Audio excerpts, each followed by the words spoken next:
Hello students, I am Kalpana Mishra and welcome back to my YouTube channel. Students, आज हम करने जा रहे हैं sign convention for the reflection by the spherical mirror. Spherical mirror का अगर साइन कन्वेंशन आपने समझ लिया है ना, तो इट मीन्स आपने समझ लो कि आपको जितने भी न्यूमेरिकल्स होंगे उसको सॉल्व करने में कोई प्रॉब्लम नहीं आएगी। लेकिन अगर आपने साइन कन्वेंशन नहीं समझा तो आपको न्यूमेरिकल में भर भर के प्रॉब्लम आएगी। ठीक है, तो आज आपने ये साइन कन्वेंशन का टॉपिक बहुत अच्छे से समझना है, जिससे आपको कोई न्यूमेरिकल में प्रॉब्लम नहीं आने वाली है। अगर फिर भी आपको कोई प्रॉब्लम आएगी तो आप मुझसे जरूर पूछ सकते हैं। चलिए स्टार्ट करते हैं। Sign convention. साइन कन्वेंशन के लिए सबसे पहले आपने एक चीज याद रखनी है। आपने मैथ्स में क्वाड्रेटिक इक्वेशन की हुई है ना, क्वाड्रेटिक इक्वेशन का ग्राफ किया हुआ है ना, बस उसी के अकॉर्डिंग आपने ध्यान रखना है। कैसे ध्यान रखना है कि यहाँ पर आपका एक्स एक्सिस है और यहाँ पर आपका क्या है, वाई एक्सिस है। ठीक है, ये चीज आपने पढ़ी हुई है ना।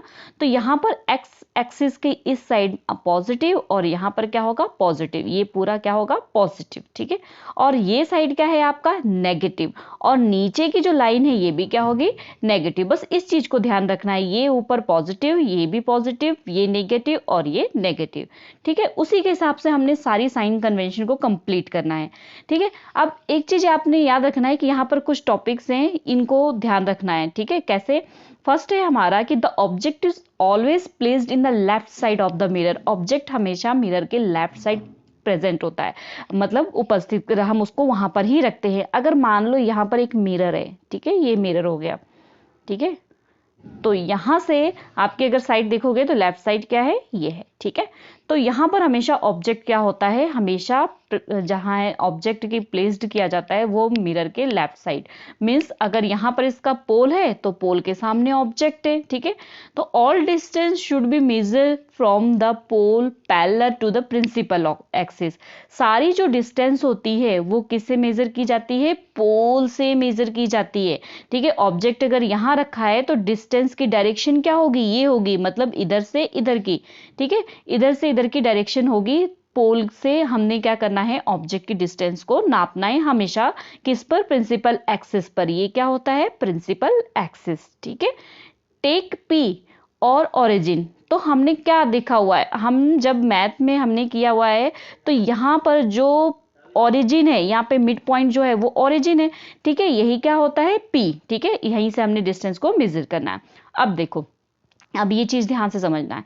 Right of the origin, origin के राइट साइड हमेशा क्या होगा, पॉजिटिव। ये क्या होगा, पॉजिटिव। ठीक है, लेफ्ट साइड क्या होगा, नेगेटिव। लेफ्ट साइड क्या होगा, नेगेटिव। ठीक है, अगर परपेंडिकुलर प्रिंसिपल एक्सिस के ऊपर होगा तो पॉजिटिव। मींस ये जो आपका प्रिंसिपल एक्सिस है ना, इस प्रिंसिपल एक्सिस से अगर ऊपर होगा तो वो हमेशा क्या होगा, पॉजिटिव। ठीक है, और अगर परपेंडिकुलर बिलो हो, मतलब परपेंडिकुलर के नीचे, अगर प्रिंसिपल एक्सिस से नीचे की तरफ होगा परपेंडिकुलर, तो वो क्या होगा, वो होगा हमेशा नेगेटिव। ठीक है, अब ये चीज चलिए ध्यान से देखते हैं कैसे। अब इसको पूरा क्लीन करके, अगर ऑब्जेक्ट हमें यहाँ, मतलब कोई भी चीज इस साइड को है तो वो क्या होगी, नेगेटिव। इस साइड होगी तो पॉजिटिव। ये जो प्रिंसिपल एक्सिस है इसके अगर ऊपर होगा तो पॉजिटिव और इसके नीचे होगा तो नेगेटिव। ठीक है, अगर ये चीज ध्यान कर ली तो आगे देखो। आगे देखो बेटा, हमेशा ऑब्जेक्ट क्या होता है, हाँ, ये जो पोल है ना, इसके सामने ही ऑब्जेक्ट यहाँ पर रखा जाता है। यहाँ ऑब्जेक्ट रखा होता है, ये हमेशा याद रखना, ऑब्जेक्ट हमेशा क्या होता है, नेगेटिव होता है। ठीक है, ऑब्जेक्ट की डिस्टेंस हमेशा क्या होती है, नेगेटिव होती है, क्योंकि वो मिरर के सामने होता है, मिरर के सामने। और उसकी डिस्टेंस कहाँ से नापी गई है, पोल से। तो पोल से हम किस डायरेक्शन में जा रहे हैं, इस डायरेक्शन में जा रहे हैं। ठीक है, इस डायरेक्शन में ऑब्जेक्ट है तो ऑब्जेक्ट हमेशा क्या होगा, नेगेटिव। ठीक है, और ऑब्जेक्ट को हम किससे डिनोट करते हैं, ऑब्जेक्ट को हम, ऑब्जेक्ट की डिस्टेंस को डिनोट करते हैं यू से, तो उसको हम क्या लिखेंगे, माइनस यू। ठीक है, अब इमेज मान लो यहां पर बनी है, तो इमेज यहां पर बनी है तो दूसरे साइड बनी है। ठीक है, तो इमेज अगर इस कॉलम में बनी है तो वहां पर इमेज कैसा होगा, पॉजिटिव। ठीक है, पॉजिटिव होगा, और क्योंकि और प्रिंसिपल एक्सिस से क्या बनी हुई है, ऊपर बनी हुई है। हमें पता है कि इस साइड इमेज हमेशा पॉजिटिव ऊपर की तरफ ही बनती है, और उसको हम किससे डिनोट करते हैं, इमेज ऑफ डिस्टेंस को डिनोट करते हैं वी से। ठीक है, नेक्स्ट, अगर इमेज आपकी इस साइड बनती है तो हमेशा हमने देखा था इनवर्ट बनती है, उल्टी बनती है, तो मीन्स प्रिंसिपल एक्सिस से नीचे बन रही है। तो अगर वो नीचे बनेगी तो वो कैसे डिनोट होगी, माइनस से। ठीक है। तो इस तरीके से आपने अगर ये चीज ध्यान रख ली है तो आपको साइन कन्वेंशन में प्रॉब्लम नहीं आएगी। चलिए और आगे हम देखते हैं अच्छी तरीके से। नेक्स्ट है हमारा मिरर फॉर्मूला। ये मिरर फॉर्मूला आपने ध्यान रखना है। मिरर फॉर्मूला क्या होता है, 1/f is equal to 1/v plus 1/u। f means focal length, v means distance of image और u means distance of object. ठीक है, तो यहाँ पर f क्या है हमारा, distance between f and pole, and v क्या है हमारा, distance of image from the pole, और u क्या है हमारा, distance of object from the pole, और r क्या होता है, distance between centre of curvature and pole. Means ये जो लाइन, ये जो मिरर के पास आपका ये पोल होता है ना, यहाँ पर ये पोल होता है, ठीक है, यहाँ पर क्या होता है आपका सेंटर ऑफ कर्वेचर, इनके बीच में क्या होता है, यहाँ पर फोकस होता है। तो यहाँ पर ये जो r है ना, distance between centre of curvature and pole, तो जो इनके बीच की जो डिस्टेंस है इसी को क्या बोलते हैं, आर बोलते हैं। ठीक है, ये चीज याद रखना, ये जो सेंटर ऑफ कर्वेचर और पोल के बीच की डिस्टेंस है ना, इसी को क्या बोलते हैं, आर। ठीक है, तो ये हमारा मिरर फॉर्मूला है। अब मिरर फॉर्मूले में देखो हमारे पास क्या है, हमें f चाहिए, v चाहिए, u चाहिए।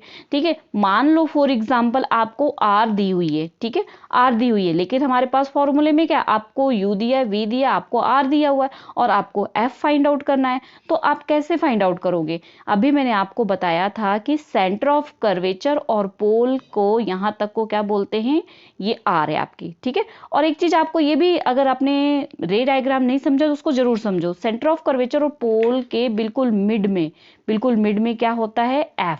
ठीक है, मीन्स सेंटर ऑफ कर्वेचर और पोल को आधा कर दो तो उसकी क्या आ जाएगी, फोकल लेंथ आ जाएगी। तो हम लिख सकते हैं ऐसे, f is equal to r/2 लिख सकते हैं ना। ठीक है, तो f इज इक्वल टू क्या आ जाएगा, r/2। r की वैल्यू अगर हम इसमें फिल करके निकालेंगे तो हमें f जो है फाइंड आउट हो जाएगा। ठीक है, तो इसको याद रखना आपने।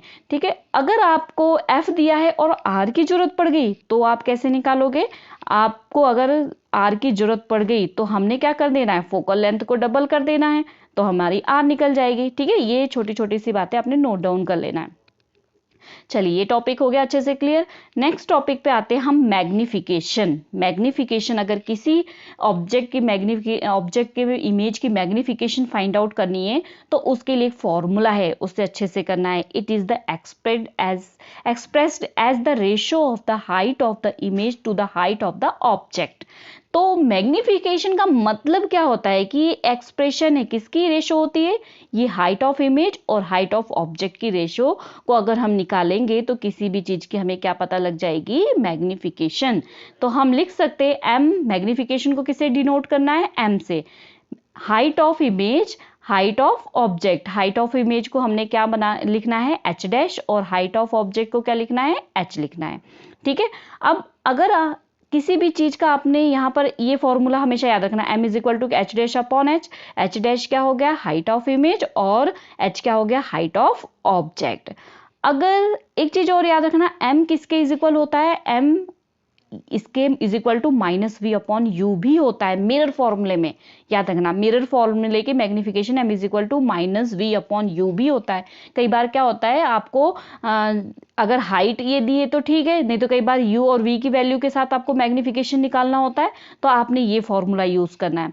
लेकिन अगर हम देखें ये चीज और ये चीज, ये दोनों इक्वेशन से, तो दोनों को कंबाइन करके हमारा क्या निकलता है, हमारा निकलता है कि m किसके इक्वल है, m इज इक्वल है, यहां से आप देखो ये m ये किसके इज इक्वल हो गया, यहाँ पर h'/h और -v/u इनके क्या है, इक्वल है। तो h' यहाँ पर क्या हो गया, हाइट ऑफ पैरेलल, जो प्रिंसिपल एक्सिस से इमेज की जो हाइट होती है। ठीक है, h क्या होता है, इमेज ऑफ हाइट हो गई किस, क्या, h', और h क्या हो गया, इमेज हाइट ऑफ ऑब्जेक्ट। ठीक है, अब यहाँ पे कुछ बातें आपने याद रखनी है, तभी आपको न्यूमेरिकल में प्रॉब्लम नहीं आएगी। यहाँ पर ये टॉपिक आपने याद रखना, अगर मैग्निफिकेशन आपकी 1 से ग्रेटर देन है, ठीक है, ग्रेटर देन है मैग्निफिकेशन, तो इमेज हमेशा क्या होगी, हाई लेवल की होगी, मीन्स बड़ी होगी, मैग्नीफाई होगी, लार्ज होगी। ठीक है, और अगर m की वैल्यू जो है 1 के बराबर आ गई तो इट मीन्स इमेज क्या है, सेम साइज की है। ठीक है, और अगर m की वैल्यू 1 से लेस है, कम है, तो इसका मतलब वो क्या है, डिमिनिश्ड है, छोटी है। ठीक है, तो ये टॉपिक आपने याद रखना अच्छे से। 1 से ग्रेटर है मैग्नीफिकेशन तो जो इमेज है वो इनलार्ज है, m के 1 के इक्वल है तो इमेज जो है सेम साइज की है। अगर मैग्नीफिकेशन 1 से लेस है तो इमेज क्या है, डिमिनिश है। नेक्स्ट बहुत ही इंपॉर्टेंट टॉपिक है, ये चीज आपने बहुत अच्छे से ध्यान रखना है। जो मैं कुछ टिप्स बताने जा रही हूँ, ये टिप्स आपने अपने नोटबुक में नोट भी कर लेना। आज का पूरा टॉपिक ही नोट करना है, तब आप उसको अच्छे से समझ पाओगे। देखो बच्चे, ऑब्जेक्ट ऑफ हाइट हम क्या लिए हैं, एच, और ऑलवेज क्या होता है, ये पॉजिटिव। ठीक है, कब होगा, इमेज की हाइट क्या हो, एच डैश लेते हैं तो वो क्या होगा हमारा रियल जो होगा, अगर रियल है तो वो नेगेटिव होगा और वर्चुअल है तो क्या होगा, पॉजिटिव। हमेशा याद रखना, इमेज की अगर हाइट, ऑब्जेक्ट की हाइट तो हमेशा पॉजिटिव होगी। क्यों, ऑब्जेक्ट तो हमने सीधे ही रखना है ना, हम उल्टा थोड़ी ना मेजर करते हैं उसको। ठीक है, तो ये तो आपका क्लियर हो गया, ये हमेशा क्या होगा, पॉजिटिव। अगर इमेज की हाइट को आप देखोगे, अगर इमेज की हाइट आपकी नेगेटिव साइन आई है तो इमेज कैसी बन रही है, रियल। अगर इमेज की हाइट जब आप न्यूमेरिकल सॉल्व करोगे तो पॉजिटिव में आई है तो इसका मतलब वो कैसी इमेज बन रही है, वर्चुअल इमेज। ठीक है, क्लियर हो गया ये चीज। ठीक है, नेक्स्ट अगर ऑब्जेक्ट की डिस्टेंस हम देखते हैं पोल से तो वो ऑलवेज क्या होती है, नेगेटिव। ये चीज याद रखना, ऑलवेज नेगेटिव। ठीक है, अब इमेज की डिस्टेंस अगर फ्रॉम पोल हम देखते हैं, जिसको हम क्या लेते हैं, v। ठीक है, अभी तो हमने हाइट ली थी। अगर इमेज की डिस्टेंस हम देखते हैं पोल से तो इसमें भी आपने ध्यान रखना है कि अगर इमेज हमेशा क्या आएगी, नेगेटिव, तो वो क्या होगी, रियल इमेज। और इमेज अगर आएगी पॉजिटिव तो कैसी इमेज होगी, वर्चुअल इमेज। ये दिमाग में आपने बिल्कुल बिठा लेना है। अगर ये दिमाग में बिठा लिया ना तो आपको न्यूमेरिकल में ये देखने में प्रॉब्लम ही नहीं आएगी कि इमेज रियल बन रही है कि इन्वर्ट बन रही है, वर्चुअल बन रही है कि रियल बन रही है, कहीं प्रॉब्लम नहीं आएगी। ठीक है, तो ये आपने बिल्कुल ध्यान से देखना है। ये अगर आपको v जो है नेगेटिव आया है तो इट मीन्स वो रियल इमेज है। v अगर आपका पॉजिटिव आया है इट मीन्स क्या है, वर्चुअल इमेज है वो। ठीक है, और आगे अगर फोकल लेंथ अगर f की वैल्यू है तो ये याद रखना, f की वैल्यू हमेशा कनकेव मिरर में हमेशा क्या होती है, नेगेटिव होती है, और कॉन्वेक्स मिरर में हमेशा क्या होती है, पॉजिटिव होती है। ये चीज बच्चे बहुत अच्छे से याद रखना, ये आपके न्यूमेरिकल में बहुत अच्छे से काम आने वाले हैं। ठीक है, अगर ये याद रहेंगे और आपको, तो आपको न्यूमेरिकल में कोई प्रॉब्लम नहीं आएगी। ठीक है, तो नेक्स्ट हम इसके कुछ एग्जांपल्स में न्यूमेरिकल दिए हैं उसको सॉल्व करेंगे। और बेटा अगर ये चीज आपको अच्छे से समझ आ गई है तो प्लीज वीडियो को लाइक जरूर कर देना। चैनल पे नए व्यूअर है तो चैनल को सब्सक्राइब कर देना। मिलते हैं नेक्स्ट वीडियो में, तब तक के लिए बाय बाय।